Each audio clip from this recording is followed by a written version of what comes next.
Setelah Sol 43,000, 10 kursi. Ini pula untuk Seremban ke Shah Alam, tak silap. Ini dah Sol, geng. So alhamdulillah, yes. Untuk full set ni pula, yang ini murah tapi cantik. Bukan kita cakap murah tapi super quality, geng. Tapi setakat ni customer pakai, uish, sangat okey. Tengok ni, ramai teka, uish, ini 10,000 ni. Tak, walaupun kemas macam ni, dia tak, geng. Ini murah sekali. Uish, cantik sekali. Ini ada gudang Bos Jan. Okey, ni nak hantar Kelantan. Kalau tengok kali nanti Bos Jan belum unboxing. Ini meja makan ni baru 38,000. Yang ini 43,000. Dah sold juga. Ni pun dah sold.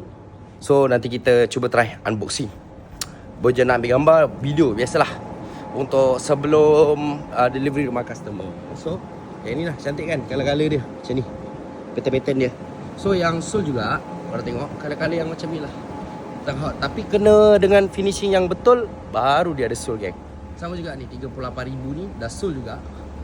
Dan dia sebenarnya material yang sama macam ni. Dia ada color, colornya dua range harga yang berbeza. Dia ada 3, tapi Bos Jan masukkan yang 2 je perbezaannya.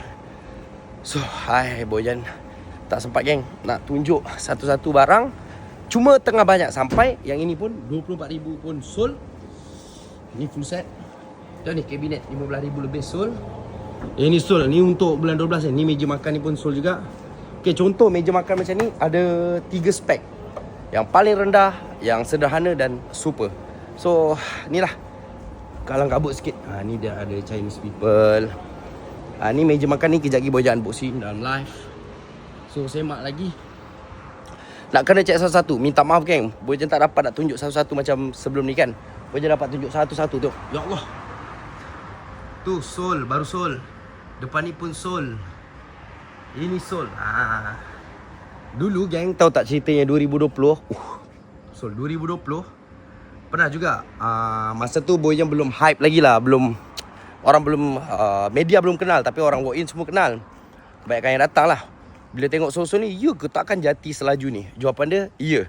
Sekarang lah alhamdulillah, start 2022, 23. Dah macam ni kan totally sol. Nak hantar, tengok. Sol, tu tengok, 16,000. Sol, ni barang-barang yang nak delivery. Ini pun sol, sama dah benyek. Perak, TBK, ni barang-barang yang nak di delivery.